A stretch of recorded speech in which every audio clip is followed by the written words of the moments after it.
welcome to another episode of the series which we like to call Unfiltered. We do like to call it that. We You're do right. like to call it that. Last time we didn't call it that, but that's okay because we are keeping it Unfiltered. Unfiltered. I Good think, job, or Flo. whatever. You I were said. ready for that.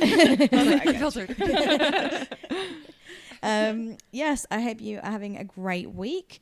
Whether you're listening to us on the road or you're watching, I hope that this can be a blessing to you as we continue with our Bible series. Yeah.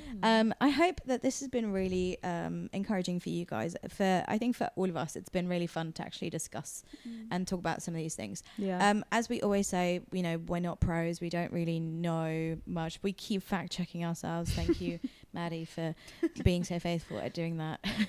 With the But Yeah. we have to, kind of be unfiltered in that way, but also like we're processing at the same time.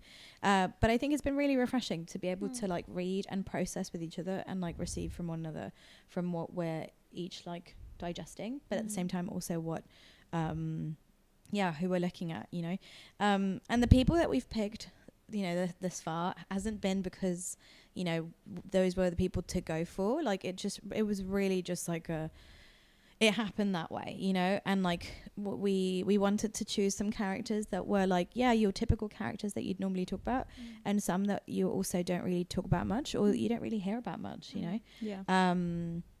We kind of touched a little bit on this in the last episode, saying that like many of us grew up listening to a bunch of these stories like when we were little. And I think especially like the older you are or the more in like your faith that you are, like you look at like the heroes of the faith and you just look at them as like these characters in the Bible and that's it, But the older that you are, you mostly focus on like the New Testament, and maybe you'll focus on the Old Testament, like when you're talking about like, the hardship, but you don't really focus on like actually like learning about these people's lives. And then when, we started doing that, we realized actually I look a lot more like Saul than what I want to admit, or like actually like Sarah and I are like not very long distance cousins, we're actually like twins. Where have you been? Oh no. knows me like you. We're singing. Oh yeah. Nobody gonna love me quite like you can. Well, there we go. If you want to hear the full song, you know where to find it on Spotify.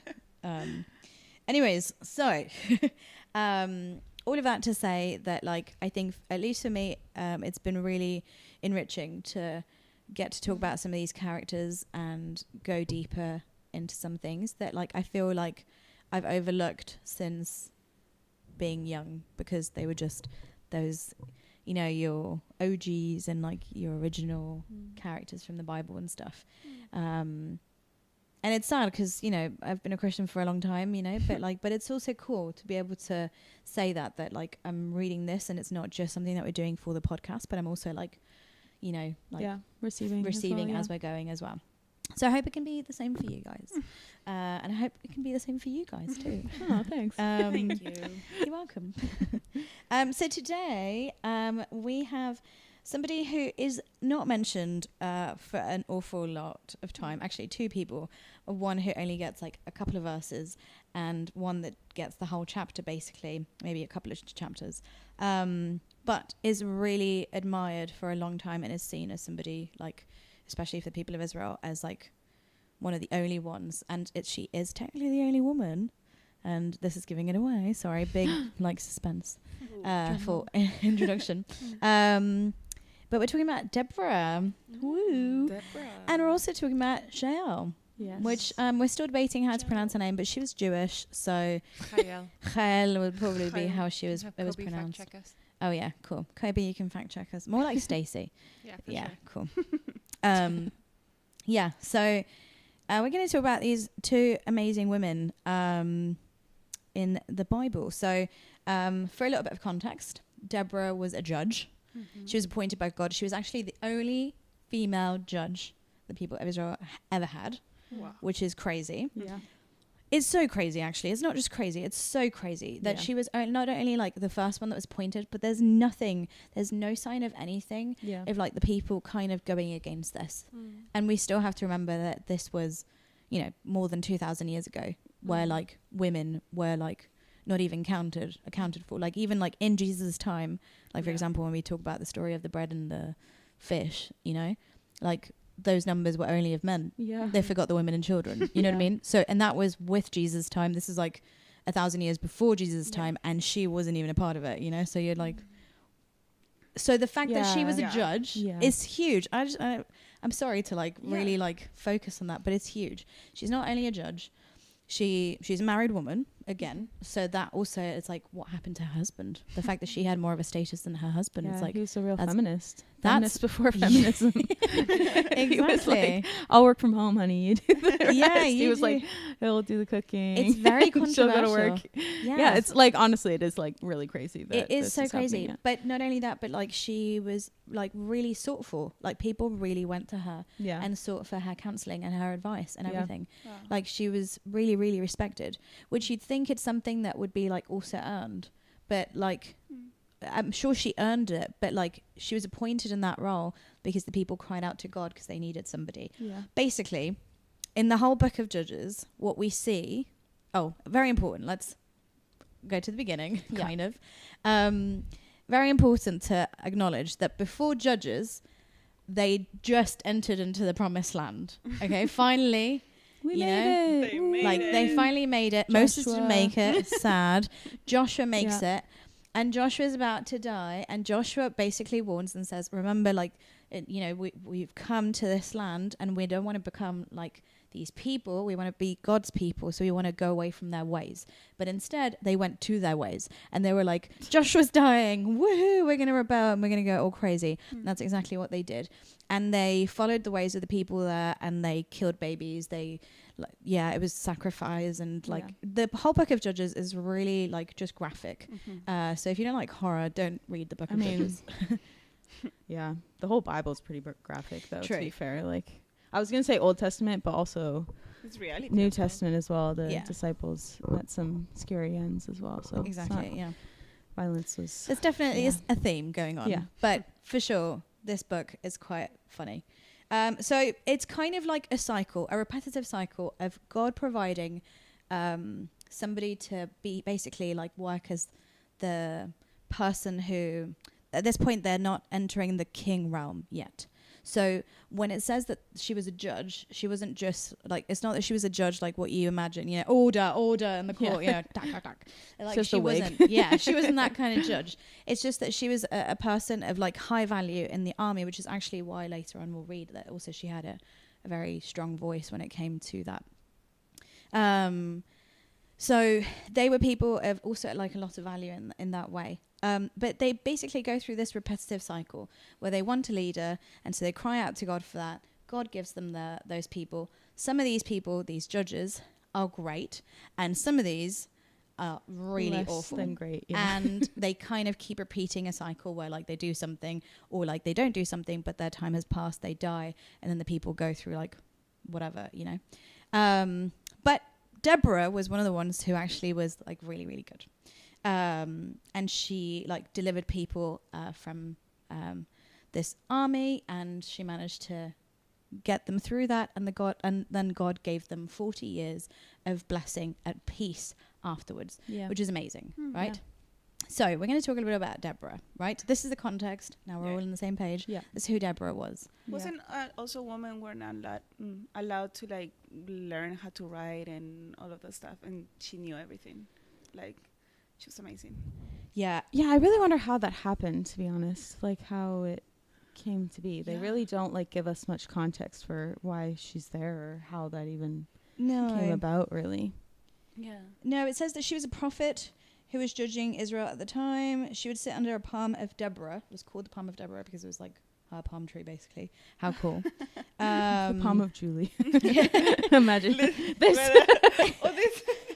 The palm, the Monstera flow. Exactly. So maybe she was very studious or not, but either way, she had a lot of space. Yeah. So the moment where we really see her come into place is when like the leader of the army, what's his name? Balak? Oh yeah, Balak. She summons him and she's like, Balak, come over. You're going to go and defeat Sisera. Barak. Sorry. Barak. Yeah. with an R. Like Barack Obama. Yeah, kind of. Yeah. Okay. Barack. Could be. Yeah. That's It's spelled the same, no? I think so. Similar, Without very the C. similar. Yeah. Probably, actually, the name. Barack Obama. Okay. But it's not the Obama. Cool. Sorry. So she summons Barack. Yeah. Yeah. And she says, you're going to go and go to this place. Yeah, she has and this you're whole gonna game plan. She like really yeah, maps she it really out has for a him. great Yeah. game plan. Exactly. Yeah. She maps everything out and she says, you're going to go and you're going to kill this guy. You're going to defeat this army, whatever. And he says, okay, but only if you come with me. And because she says, yes, okay, fine, I'll go with you. But because you didn't accept the challenge, basically, yourself, then you're not going to be the one who actually takes victory. It's going to be through a woman. Ooh. Plot twist. Yeah. At that point, not only was Deborah the one who was like leading and prophesying and like seeking, you know, she's now also saying that the victory will come not through the hands of this man who's been leading the army, but actually through a woman. And there's no sign of who that woman is, you know. Yeah. But Yeah. he says okay, Yeah. so he goes. Who says yes to that? Like, Especially in at those that time. times. Yeah. like maybe today, yeah, you're like, okay, whatever. But in those times, like, to be accepted by a woman, not accepted. That sounds bad. But like to have your glory Yeah. in a way taken away by a woman, or for her to get like to be above you in that way was like backwards. Yeah. You know? Like, Exactly. completely backwards. I don't know. I think what comes to me is that Deborah didn't come out of nowhere, actually. Like, she was a prophet. Yeah. And at that time, prophets were only declared by God. Mm-hmm. It wasn't like now where somebody's like, I have the gift of prophecy because Yeah. sha-da-da-da-da, there's a waterfall. Like, sorry.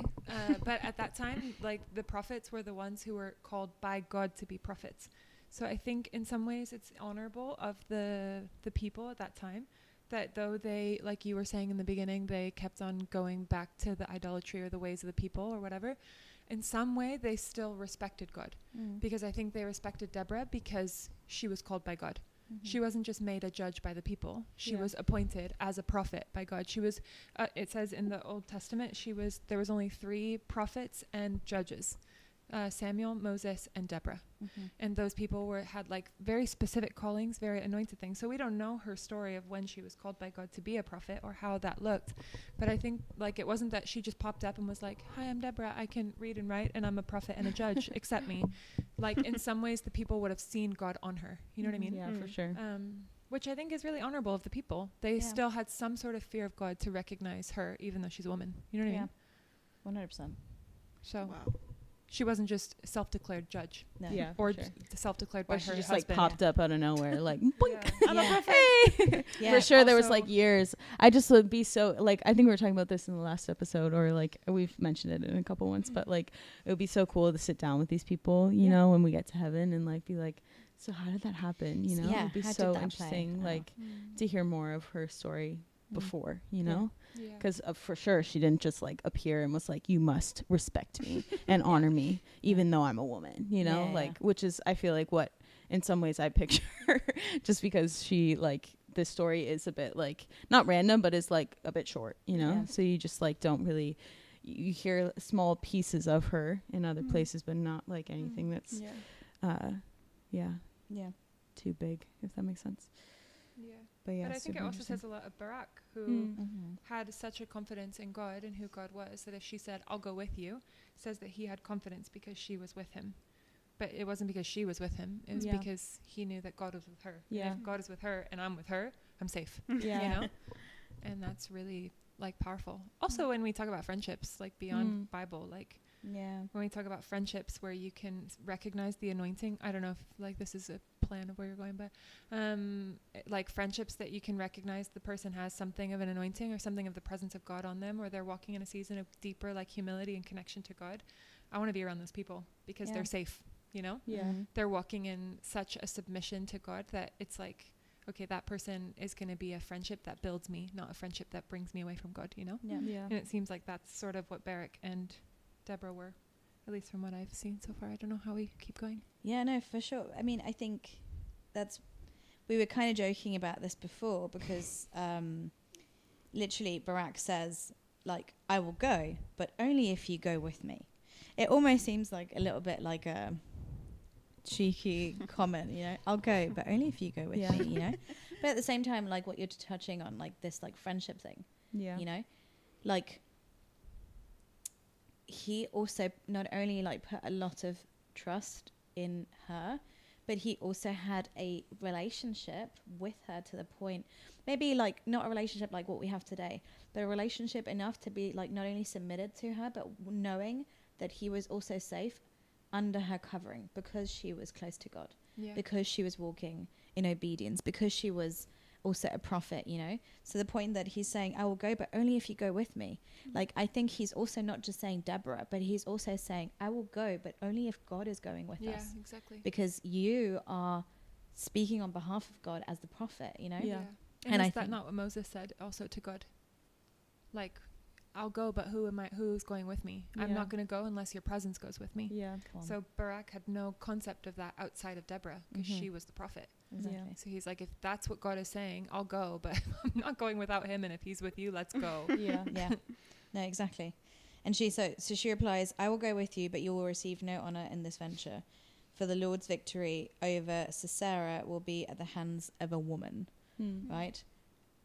It's funny because at that point, like she basically, or God, well, at this point Deborah, because she's the one who's saying this, Deborah leaves it a bit ambiguous. But I think if I was Barak, I'd be like, oh, it's a woman, but she must have been really humbled to say myself, because at this point there's no other woman. I was thinking that too. I don't think he doubted. I mean, I don't know, I think he didn't doubt, but what do you guys think? I know what you mean. I also was thinking, because like the first time, if I'm being completely honest, I'd heard of Deborah before, but like never really read her story. Like it's kind of one of those, like, I don't know if you guys do this, maybe this is a little too honest, but you know how sometimes like if there's like a preaching, you know, and they're like, oh, so like everyone knows the story of Deborah, you know, and everyone's like, yes, the story of Deborah. And you're like, no, the story of Deborah, you know, like pretending like, you know. I kind of felt like that with Deborah, if I'm being honest. I like have heard of her, you know, obviously, but I like to read her story and know in depth about it, like not really. So when I was reading it for the first time, or like actually really looking at it, when she first said that, I thought she was just talking about herself.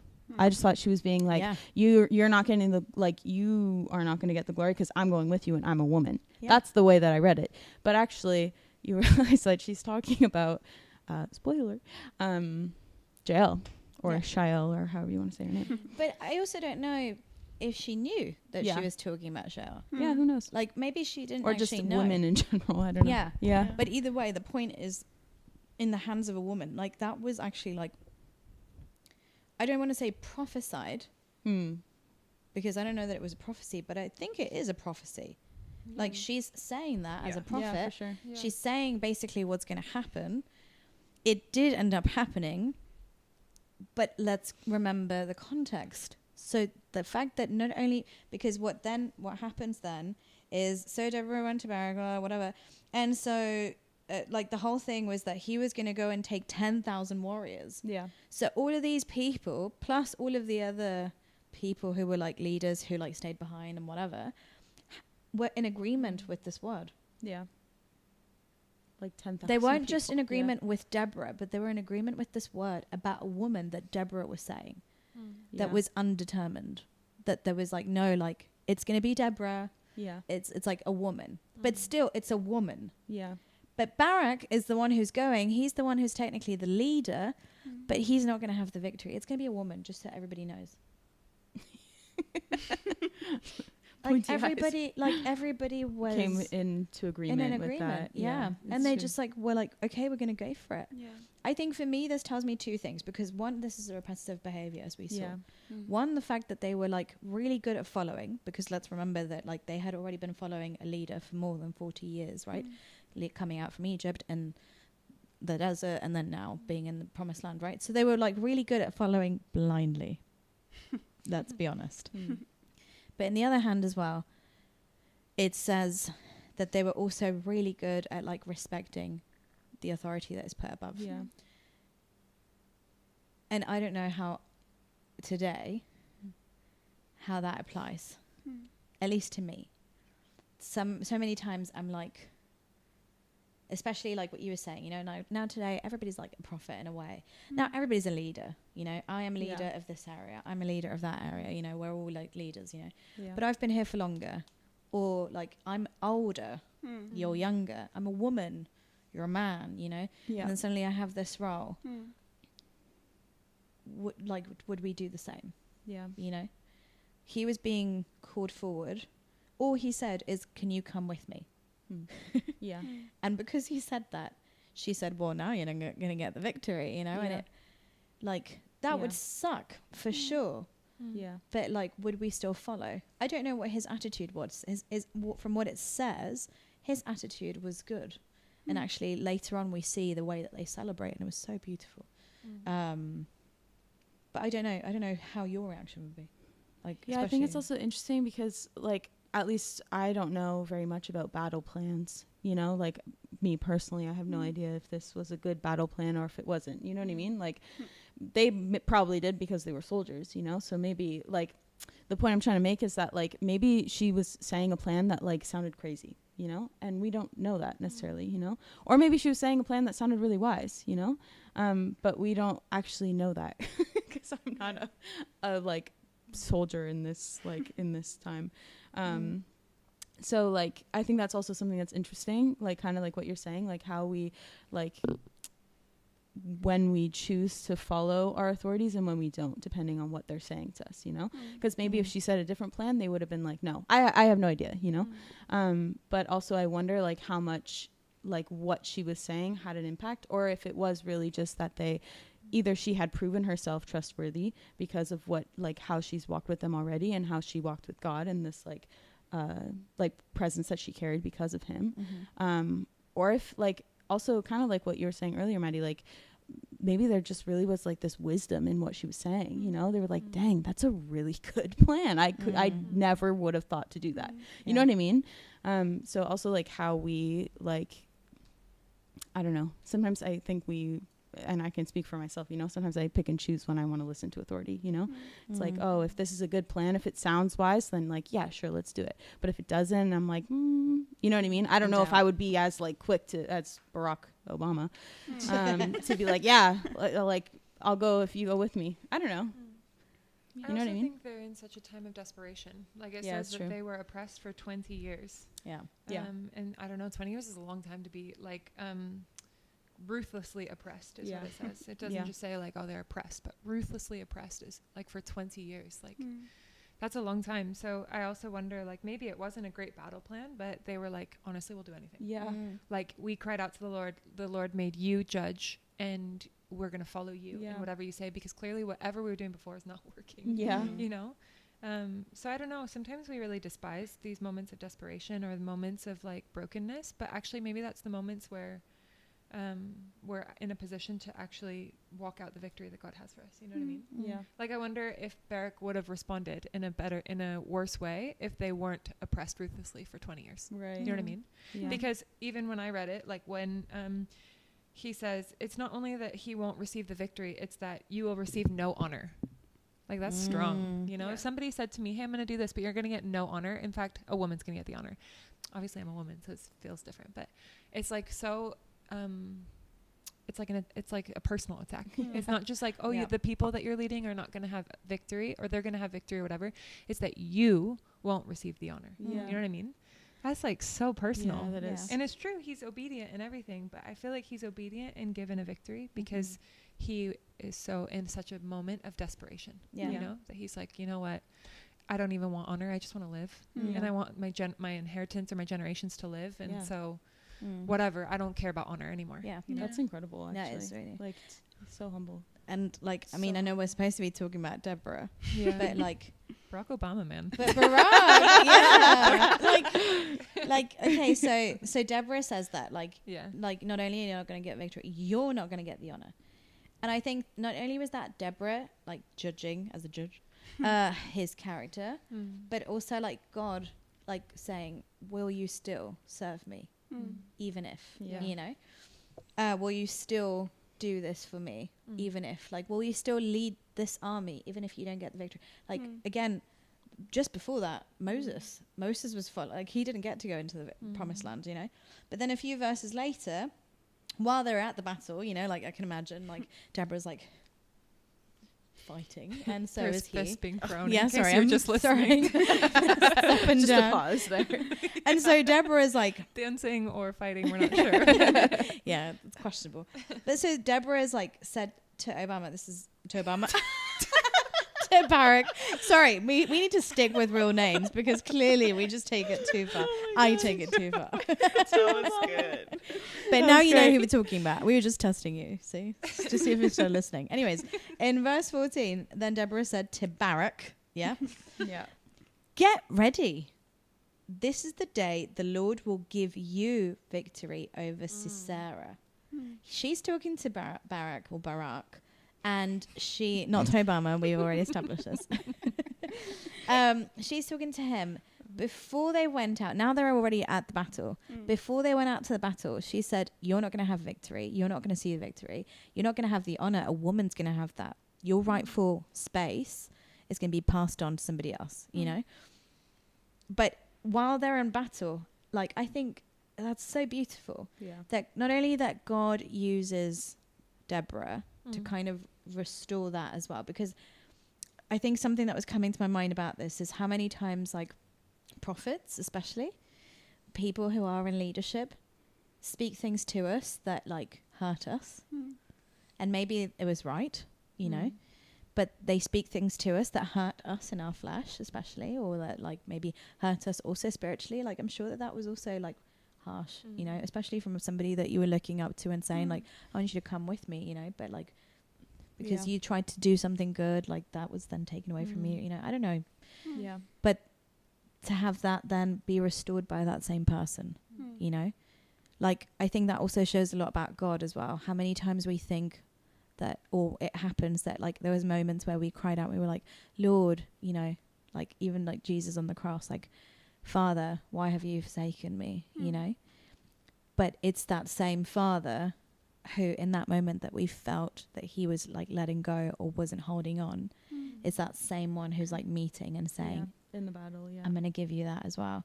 So in that moment, I think it's so beautiful that she's like, get ready. Like I can imagine that was like a beautiful moment. Like, get ready. Today you're going to have victory. Can you imagine if you were Barak? Like, like, what? Like, I'm going to see victory today. I don't think he was focused anymore on like perhaps his heart's desire for him to have the honor, but having victory.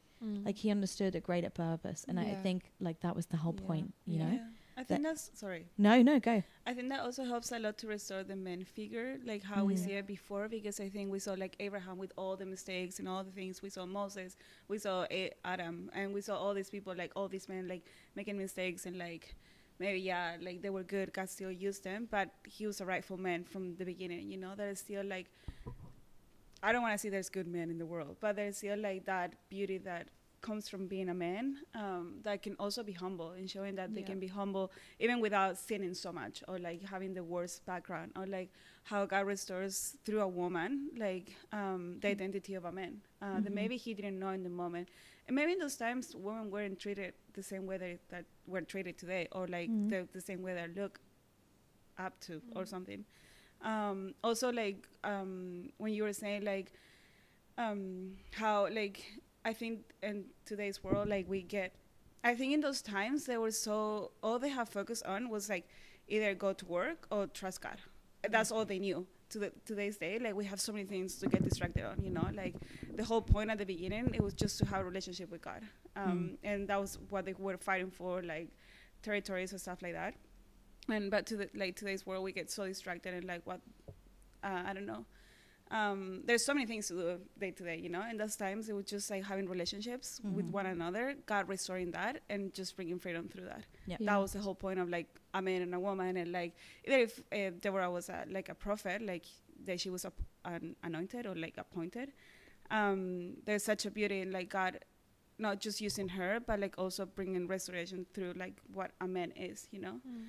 That maybe today we're like, I don't know, we see men and we're like, oh, you know. But actually it's not that. They've been falling the same way that we have been falling, like I don't know if that's the right word, but The same way that we women are like, oh, not the victim, but we want to be the victim. Like men are also like in the process. I know we're talking about two women right now, but like for some reason we're talking about Barack Obama, but Yeah, it's true. Yeah. Yeah. No, I think it's a really good point. Really, really good point. Yeah. So at this point, he gets encouraged. Woo. Woohoo! Yeah, He's humble. and this is where he comes in and he attacks the army. Yeah. And they wipe out everybody. Yeah. Literally. Yeah. And that's what he does. Yeah. He leads that army. They wipe up everybody except the leader of the army, which is Sisera, right? He runs away. Gets bumped from his chariot and whatever. And so then he falls and then he runs into Jael's, or Jael, right? Her tent, right? And this is where she comes into the scene. This is the only moment where she comes in. This is the first introduction that we have to her. She is the wife of Herbert, or however you say his name. Not very important, but there is a relationship with the families where like there's some sort of like basically he feels a little bit on the safe side, you know. Yeah. So she goes out to meet him. Yeah. And she goes out and she says, "Come into my tent, sir. Come in. Don't be afraid." Oh. Okay. Again, this is a woman. Yeah. Yeah. She's addressing who she knows is the leader of the army that they are up against, right? She knows powerful man. Not only that, leader of an army. Like, she's a woman. She is, like, very vulnerable. Yeah. And she stands her ground. Not only does she welcome a man into her courts, but she says, "Don't be afraid." She is like she's very like confident, you know, like also like such quick thinking. Like I don't know if it was me and like there's a freaking battle happening. I don't know. Like surely she knew about it. Maybe she didn't. I don't know. But surely she could also hear it. Like they're relatively close, you know. Yeah. And there's like this huge battle, and this guy comes running towards her tent. She's like, "Hello, let's invite him in. Let's make a trap." I would never think that. I'd be like, "Close the doors, lock the doors, get this guy out of my house," you know. Yeah. But like that is such quick thinking, and like we have no reason to like see how she would have like had that premeditated. No, you know, so quick. Yeah, so quick. Well, I think something else that's interesting is in verse 11. It says that like basically it's saying that Jael and her husband moved away from the other members of the tribe. And in some translations, it says that they were separated. So in some ways, they alienated themselves. So I just picture them out in the middle of nowhere, alone, with this battle going on. Yeah. Even scarier. For me. Like, it's one thing to have a battle in Harlesden with the machetes and whatever, but you're like, okay, there's got to be some good person somewhere. Yeah. They're like in the middle of a wilderness, just the two of them. Yeah. In their tents. They have, and maybe their servants or something like that, but essentially they're outnumbered, and they're completely alienated from their friends, their family, their culture, and everything. And then this guy shows up. You know, so it's, I think, really interesting. We don't know why they're there or like why they left their tribe or whatever, but it's really beautiful, I think, to see God's purpose. You know, that either God spoke something to this guy to get him to move, or Deborah spoke something to this guy to get him to move, or he was like, you know what, I'm not satisfied here. Maybe I want more space. Maybe like I'm sick of my family. I don't know, but I'm going to move over there. And God's like, that's just what I wanted. You know, let's use that. I know that's also not so much about Jael because she's probably following her husband, but at the same time, it's like really random and also not coincidental. Coincidental that she's there at that time. Yeah. And her tent is away from no one. Like she's totally isolated. Completely. No, entirely. Yeah. And so she goes in with him, and he's like, "Right, do not tell anybody. Stand outside the tent. Do not tell anybody that I am here. If, like, say nobody is in here, you know." Which makes you wonder, where's the husband in this whole thing? He might have been fighting, but if they were far away, he was, I don't know, was he fetching wood? I don't know. But anyways, he's not mentioned. She's mentioned, and she's the one who's taken authority. Again, very non-conventional. Sorry, it says that her husband was on friendly terms with King. Oh, the king that they're fighting against. King Jabin is the one who's been ruthlessly oppressing them. Yeah, but like if they're in friendly terms, it's just that they're like acquaintances. No? Yeah, but it means we don't know if Jael or whatever knows him, but it's interesting. Like this guy is technically an Israelite. Yeah, but he's on friendly terms with the Canaanites. He's on friendly terms with the enemy.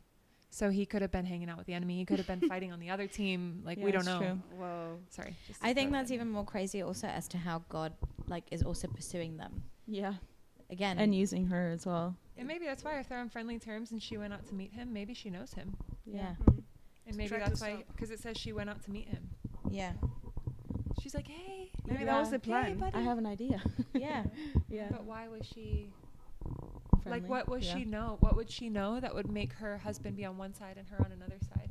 And her know that he needed to die in this moment, not in another moment when he's having drinks with her husband. You know what I mean? Yeah. Maybe I'm expanding the story too much, but it's just interesting. No, but it's good to think as well, because if they had gone away, right? So they were already like rejecting the Israelites. Yeah.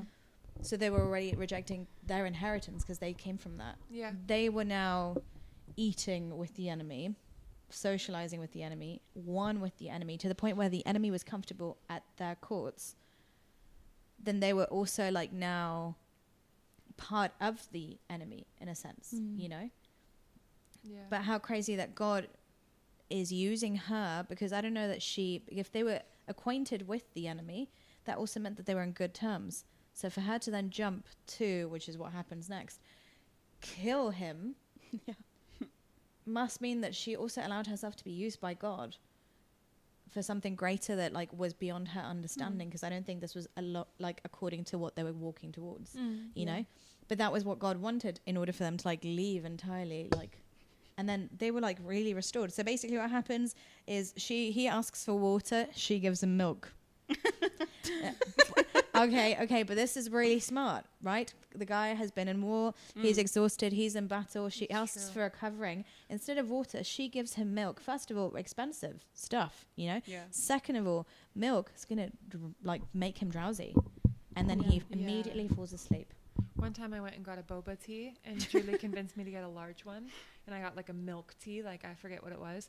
I felt like a baby. Yeah. We were walking around Westfield, and I was like, I need to go to bed.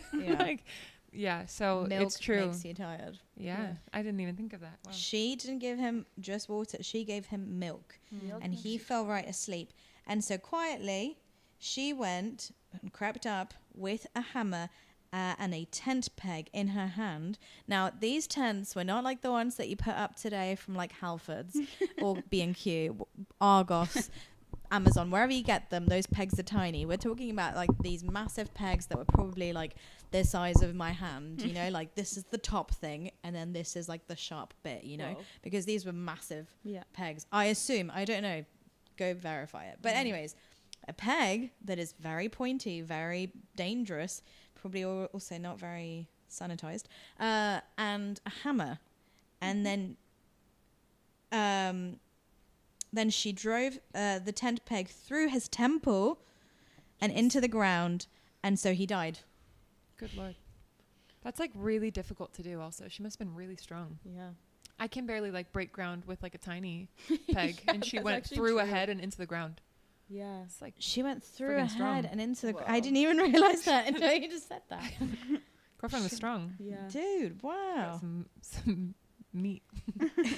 Not And milk. so eventually Barak... Yeah, she's been drinking all that milk. Yeah, she's strong bones, you know? She had some strong She had the hefty whole bones. cow. Yeah. So Barak goes around looking for Sisera because he noticed that everybody else died, but he wasn't amongst the dead. So Jael went out to meet him, basically like knowing that he was going to come out looking for her. And she said, "Come and I will show you the man that you were looking for." So he followed her into the tent, found Sisera lying there, whatever. So on that day, Israel saw God defeat Jabin, the Canaanite king.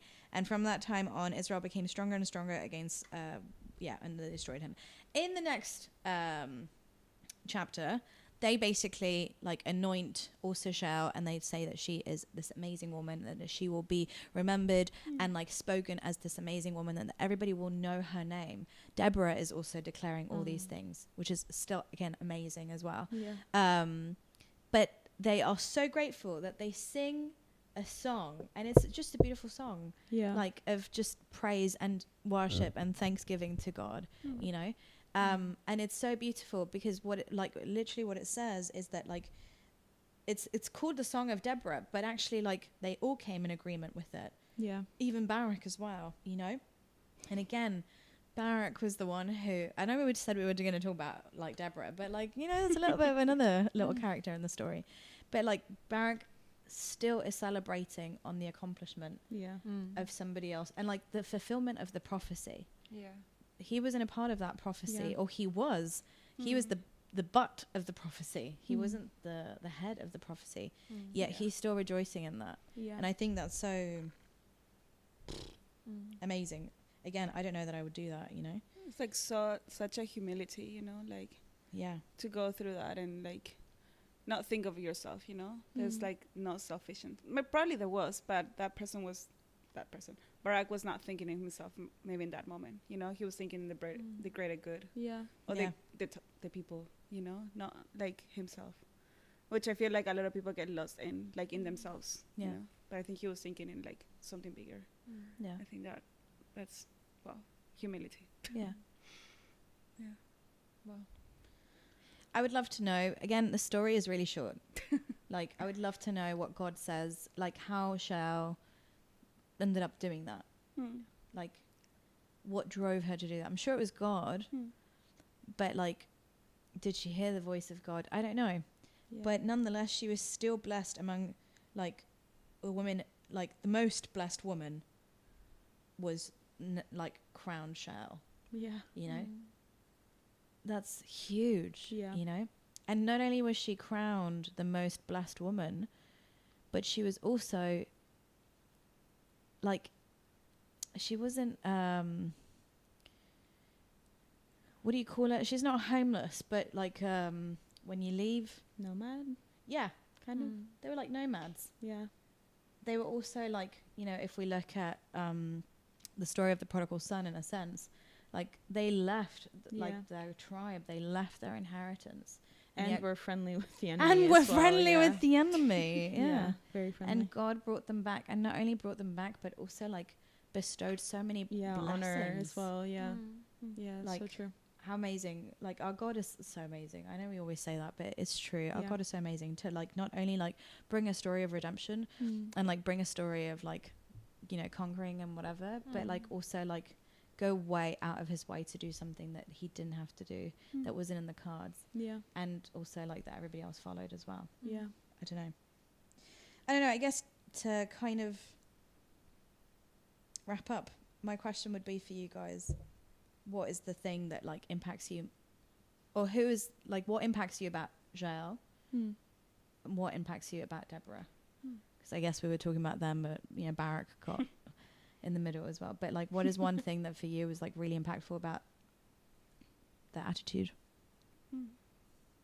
I think for me, it's true that we don't know so much context to the story. So maybe some scholar would come and be like, that's wrong. But I feel like Jael or Jael or whatever had a lot more loyalty to God than she did her own husband. Wow. And I think that that's really like commendable, because it would have been easy for her to side with her husband, like if he's friendly and whatever, like with this guy. And I think she somehow, some way knew that God was the supporter of the other people, you know, and so she knew that this was the enemy. And I think she was really brave, because also it says that in the last bit of the chapter, it says like, this is the day Israel saw God defeat Jabin. And from that time on, Israel became stronger and stronger until they finally destroyed him. So this was like the first battle in many ways. And so she was so brave to like put her, reveal her loyalty so strongly into like such a gory level to God before anyone else, you know?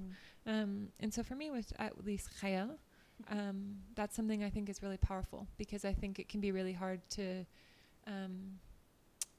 like, I think we find loyalty with our friends, with our spouses, with our family. Like, we end up siding with them because we think that they have the best intentions. And probably her husband did have good intentions, maybe.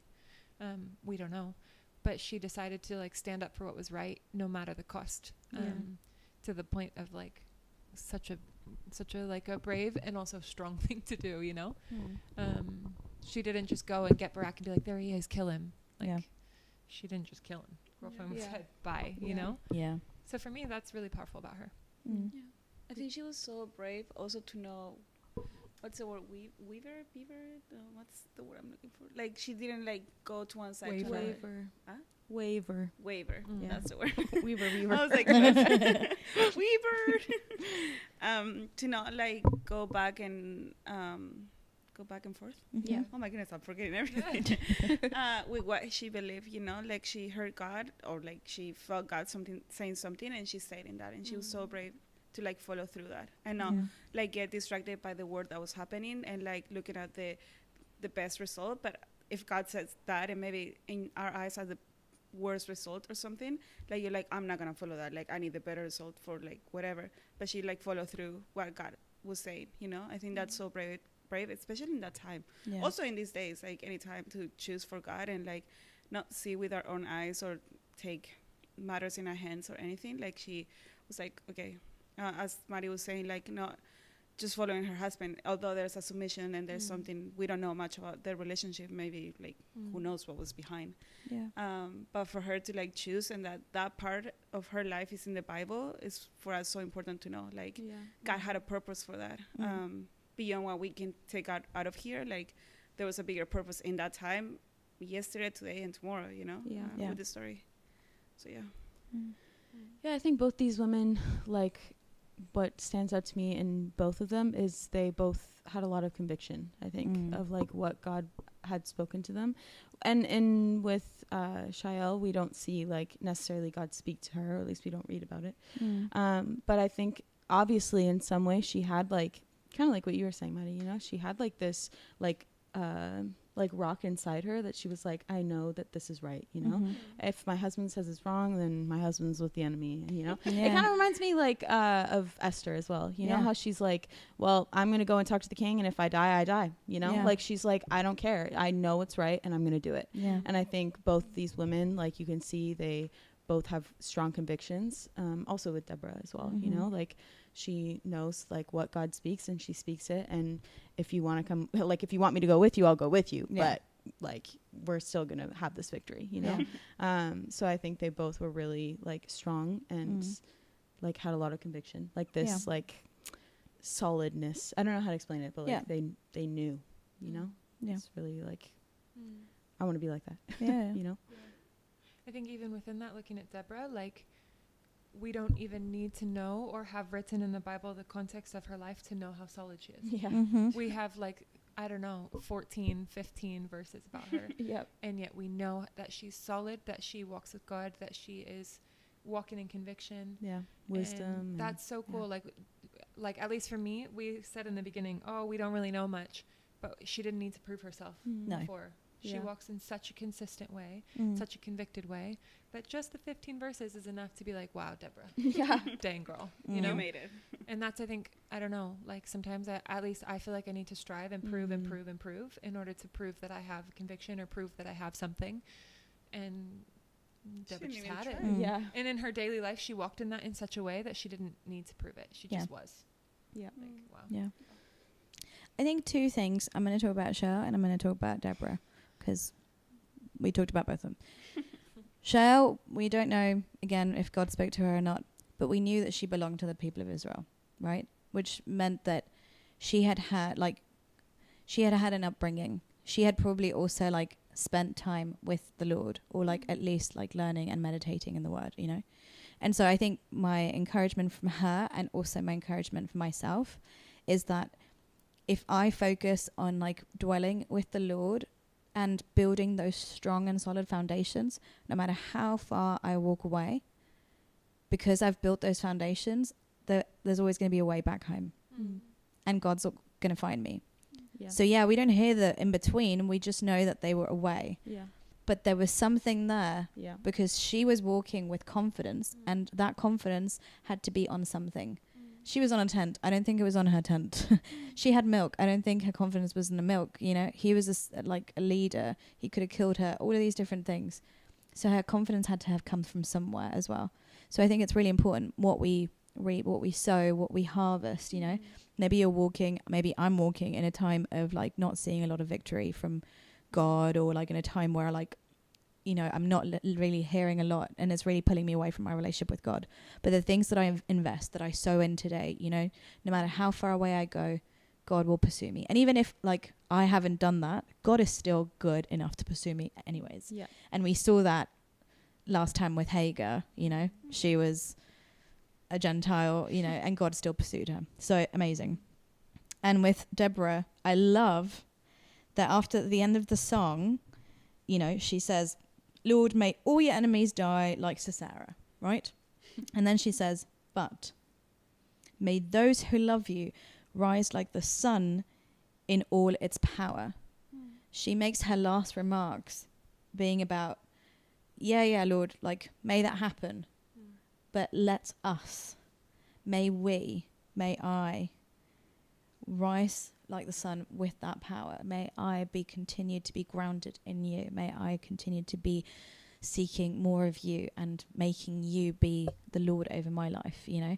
And I think so easily and so many times we can just focus on like what God has done, and like we sing these songs and we say these things and we come to agreement and we say, I'm gonna see a victory. This promise is a yes and amen. And we look at the victory aspect and stuff.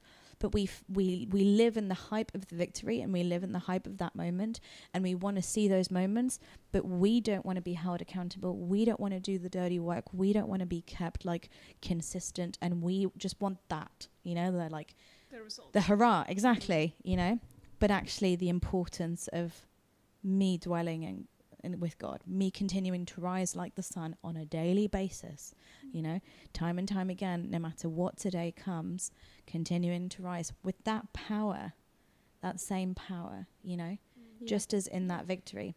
The fact that that is her cry, the fact that that is the end of her song, like I think that's so honorable. And then it follows just by saying, then there was peace in the land for 40 years, And I think it wasn't just because of the fact that they won, but because of how they moved forward from that victory, Yeah.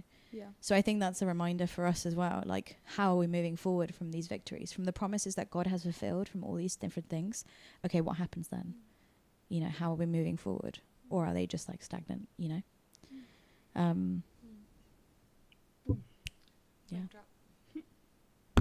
Oh. I just dropped the mic. So yeah. Anyways, it was funny because before going into this episode, I really thought that like there wasn't much that we were going to be able to talk about because it's only like a chapter. We were yuppers. But here we are, yapping Happy, away. happy. Yupping Yeah. around. So that was Deborah and Jael for you. Go away and read that chapter 5 of Judges. It's the song, and it's a beautiful song. It's a really, really great chapter. But I hope you guys had fun. I hope this was interesting. And let us know what you want to hear next. Yeah. But we love doing this. So see you next time. Bye.